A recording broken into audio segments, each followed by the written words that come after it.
Hi guys! Magandang araw, magandang buhay. It's me, Ate Enero. Parang kaway-kaway ng ng Miss Universe. Diba? Samahan niyo po ako sa panibagong araw, panibagong buhay, panibagong vlog. Huwag po kayong magsasawa dahil ganito lang talaga yung a day in my life as Korean Cheche in Hong Kong na hindi bumabak nang nga bumakbak na nga, sabi ng Ilocano. So, ayan po. Samahan niyo po ako sa aking vlog. Sana nasa mabuti kayong kalagayan. And energetic po kayo. Lagi naman po tayong energetic. Kasi healthy po tayo. Healthy living. Diba? Pag umaga, nag-aatid ka, exercise na yon. Pag umaakyat kasi hindi pa paakyat yung escalator, exercise pa rin yun. Kaya nakakaya lang step ako sa isang araw. So, tara. Samahan niyo po ako. Thursday today. Thursday. So, ilang araw na lang. Kahapon, Wednesday, day off namin, public holiday. Tapos, Thursday, Friday, Saturday, 3 days na lang na trabaho. Sunday ulit. Tapos, after Sunday, Monday, Tuesday, holiday ulit. Kaya, magastos ang October namin, guys. Kaya hindi namin alam kung yung iba, sabi nila wag na lang mag-day off kasi walang budget. Yung iba naman, doon na lang tayo tatambay sa sulok kahit soft drinks, tinapay lang. Okay na. Yung iba naman, galante. Saan tayo gagala? Ganun. Kaya hindi pare-pareho po. May naghihingalo na sahod. Oh no. May kasasahod. Yung iba talagang kahit kasasahod, sagad. Ganun yun. So, tara. Let's do this.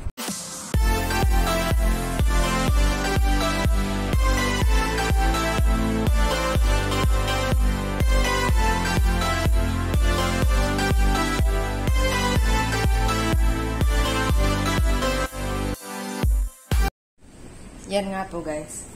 Mag-hanger-hanger muna tayo ng ating mga sampayin. Kasi, kaninang umaga na gumising ako. Yung damit ko talaga, yung inuna kong washing machine, sabi ko. Inashing. Kasi ilang araw na hindi ako naglaban ng damit ko. Kasi pag sila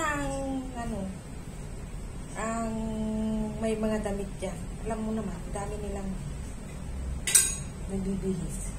Kaya ako, konti lang naman yung pinagbibihisan ko kahit may stock pa siya ng 3 days, okay pa rin.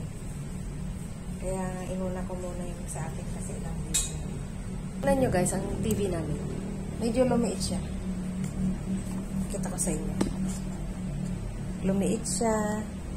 Kasi, diba nga, nagpalit kami ng TV. Dati yung malaking TV, dito siya nakakabit. Tapos, ngayon hindi na. Kasi may stand naman yung in-order nila. Kaya dyan na lang lapag dyan. It's vacation time. Walang tigil ang TV. Simula pagkagising sa umaga hanggang hating gabi, naka-on yan. Kaya, yung parang napagod din siya. Sumurrender. Kaya sabi ko nga, yung makina nga, nag-overheat. TV pa kaya. Sabagay, sila lang naman ang nanonood, hindi naman ako. Kasi hindi ko naman naiintindihan yung pinapanood nilang mga Chinese, mga cartoon o kung ano-ano. Wala akong sinusubaybayan na drama, teleserye. Tsaka kung gusto kong manood, yan na lang sa cellphone ko, di ba? Eh sila walang sawa. Ang laki ng TV. Parang na-burn yung LCD niya. So, yan na nga po. Sampay-sampay tayo habang inaantay natin na ma-steam yung kanin. Kahapon hindi ako masyadong nagkanin. Pero may binili si Helen na kaibigan natin. Doon ako kumain yung isang isang Jollibee. The rest hindi na. So, yun. Tapos, galit pa yung iba. Sabi mo, magdala ka ng pinggan. Eh, akala ko meron pa, marami pa. Yung tatatlo pala yung paper plate yun. Kaya, sakto naman nandun sa market yung kaibigan ko. Sabi ko, ibili mo na lang ako ng paper plate para bayaran ko na lang. Ayun. Bumili sila, pati juice. Bumili din ako ng juice, kaya lang, bumili pa siya. Pero okay lang yun, kasi yung dami namin kahapon, public holiday nga. A few moments later. Ayan, kunin natin yung binili natin na sabaw. Buti sa Indian shop at may mabibili kang, masarap yung okra doon kasi, soft. Hindi kagaya ng mga Chinese shop na, parang magkasipang. Tapos ang cute ng nila, ng talong. Tapos bumili ako ng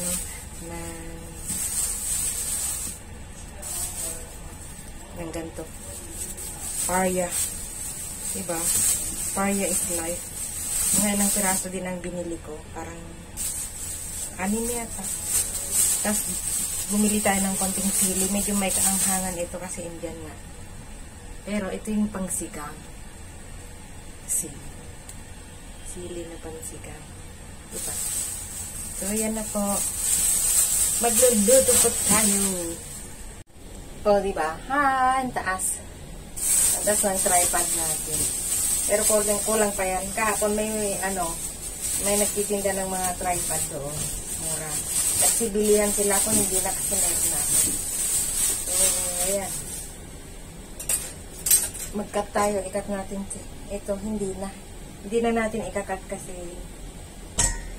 sili lang naman. Ito lang ito. Ang cute nila talaga. Nung kumailokano kay bagadang busul ata, busul. Pero talaga kasi lang kababasa kita.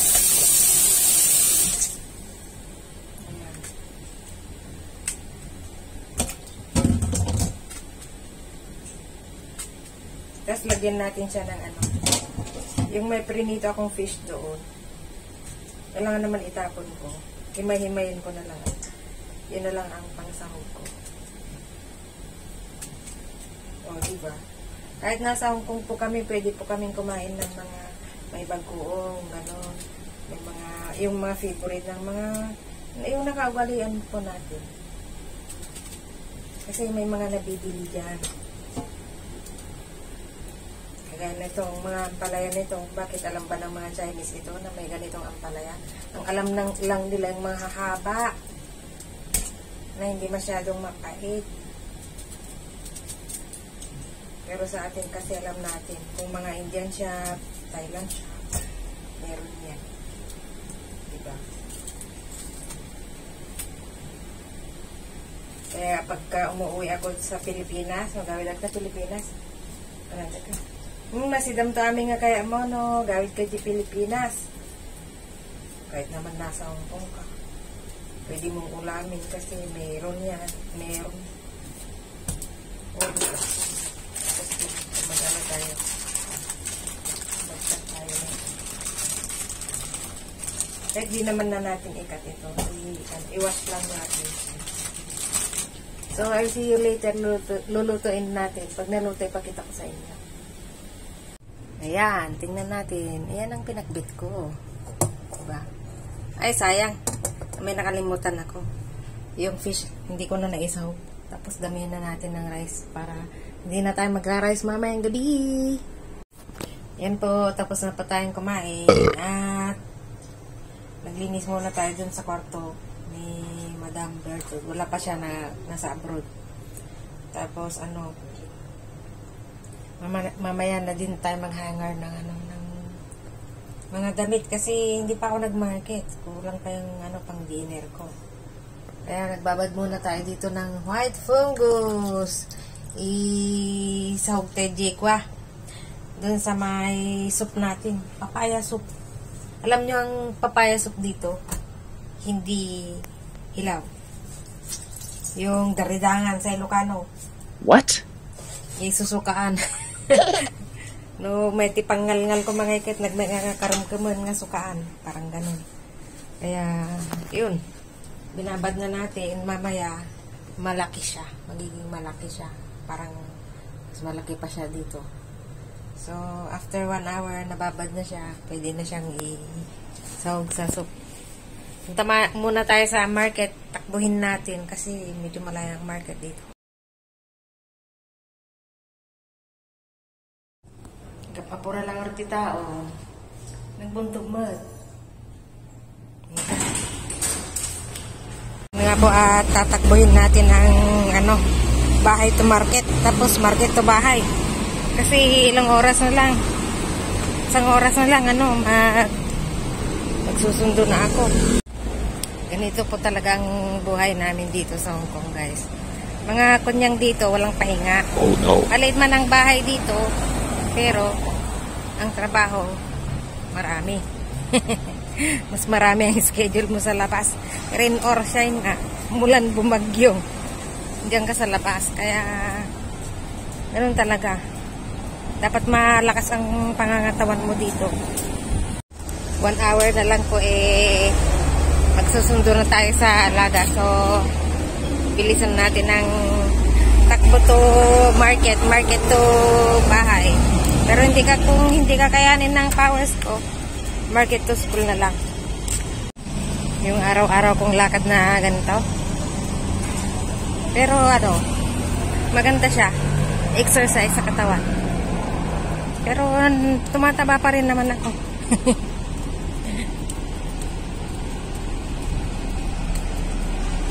Laging ito yung way ko papuntang market. Pagka marami akong dala, sumasakay ako. Pero pagka papunta pa lang, hindi na ako sumasakay. Exercise na lang. Ang kagandaan lang ngayon, medyo maliwalas ang kapaligiran na hindi maambon, hindi masyadong araw. Wala masyadong araw. Ayun nga po, guys. Alam nyo, bumili ako ng bagong sombrero. Cute siya. Pang beach. Pero hindi tayo pupunta ng beach. Gusto ko talaga yung ganitong klaseng sombrero kasi medyo malaki yung ganito niya. So, pang market natin. Kasi ayoko yung black. I-box ko na lang sa pagbabox ko kung mag-box ko. Kasi kailangan din ng ading ko yan. Tsaka si nanay. Kailangan nila yan. Pati nga ito maganda to dun dyan sa atin sa bundok. Oh, diba? Parang kung sa Ilocano, payab-yab. Sila payab-yab. Pero daparibon na ni. Diba? Ganda. Yan po, oh. Bibili po tayo ng fish kasi ewan ko kung anong gusto ng mga bata. Wala pa naman si mami nila. Doon, nandyan si lalaki. May ligyon sa fish. So, tingnan natin kung anong fish ang bibilihin natin. Tingnan natin kung anong fish. Ito yung mahal na fish, oh.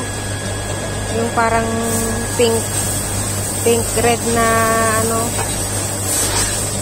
ito yun naman yung mga pangsok nilang fish. Ano kayang bibilhin natin? Try natin. Yan po at tapos na po ang pagmamarket natin. Tingnan nyo, ang cute siya. Tapos nasa lubong ko yung yung pinsan ni Caroline. Sabi ko, itagantay ka nakaun. Araw-araw daw siya nagma-market dyan sa Sayingpon Market. Araw-araw din naman ako. Sabi ko, ang sikip talaga ng Hong Kong. Diba? So, tingnan natin kung aabot tayo. Kasi alas 3 na, 3:30, sundo na ang bunso kong alaga. So, ewan ko kung lalakarin natin or hindi. Tingnan natin yung bus kung anong oras siya darating. Ayun po at 10 minutes pa yung bus. Kaya kung 20 minutes hindi na. Maglakad na lang tayo kasi Siyempre, itong pinamalengke natin, dadalhin pa natin sa bahay. Tapos, pupunta tayo ng school. Kaya, ayun, check natin muna yung mga bus kung anong oras sila darating. Cute siya, talaga. May paribon siya sa likod. Kasla,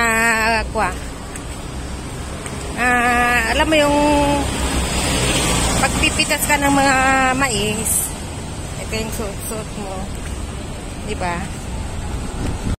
Yan nga po. Bababa na tayo ng bus. Ayan. Kasi malapit na tayong magsundo kay Alaga. So, yan. Parang malabo. Malabo. Ikay malabo. Hindi. Kasi nagre-reflect dun. Against the light ba? Kaya yun. Parang malabo. Tayo'y malabo. Gutom na gutom pa ako. Kulang yung kinain kong pinakbet. What? Gutom na naman ako sa pamamalengke. So, ayan. Yan nga po guys. Nasa building na po tayo. Flowering. Diba? Ang gaganda ng mga dito, pananim. Mga masetas tiko na Ilocano. Ayan. At ayan nga po guys, yung papaya na isasahog natin doon sa white fungus. Parang tinola lang, pero ewan ko, mas gusto nila yung ganyan. Maniba lang. Daridangan nga ko na Ilocano. Ayan nga po, at bilis takbo tayo. Alis din tayo kasi sunduan time na. May sweet potato pa, ino kasalan. Try, George. Diba? Tas na tibiyag meat po. Ganyan ang buhay namin mga katulong dito. Walang pahinga. Kain mo lang yung pahinga mo. Pero sa lahat ng oras, nasa kanila-kanila. Kaya nga may rest day na isang araw. Kasi, ang trabaho dito, hindi basta-basta. Talagang, pagod na pagod ka. Kaya kung sabi nila, mag-OT ka, parang ayaw mo pa nga eh. Kasi, hirap ang trabaho sa buong, linggo. Malapit na yung time ng labasan nila. Mga 4 minutes na lang. Hindi ko alam kung aabot tayo, kung mag-iintay na naman yung batang yun doon. Talagang ganun. So, I'll see you guys later. Ang laking tulong talaga sa amin tong mga escalator na to.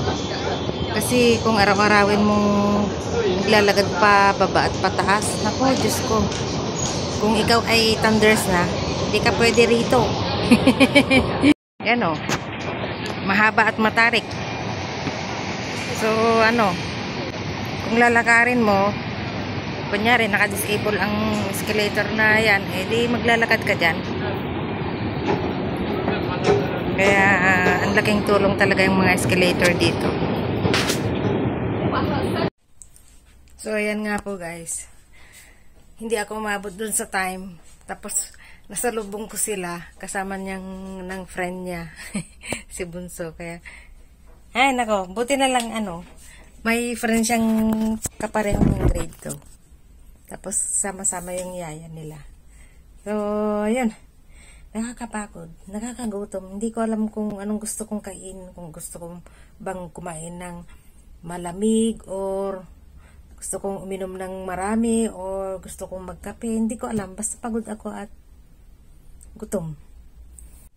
So, ayan nga po. Diyan nagtatapos ang ating mini vlog for today's episode. Today is Thursday. Thursday, Friday, Saturday, trabaho. Sunday, day off na naman. Monday, trabaho. Tuesday, day off na naman. So, sobra-sobra.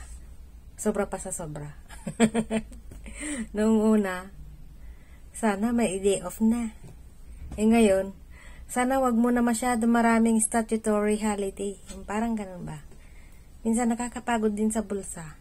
Hindi ka lang pagod sa katawang lupa mo, kundi sa bulsa mo pa. As in.